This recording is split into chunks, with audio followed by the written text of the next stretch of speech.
чарайтовым серьгам мы можем взять чарайтовые бусы. Кстати, серьги с желтой фурнитурой, я посмотрела, тоже есть.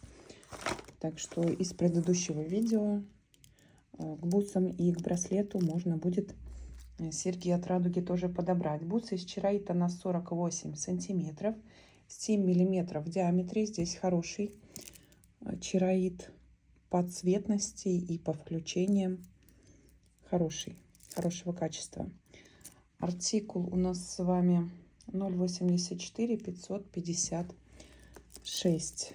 Плюс идет дополнительная цепочка, то есть 48 сантиметров, плюс еще сантиметров 5 цепочка. Как раз таки к ним мы можем взять серьги из новинок, которые пришли.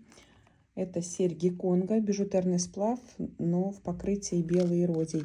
И замечательные пусеты тоже в бижутерном сплаве, но в покрытии белый родий. Уши в них себя чувствуют очень комфортно.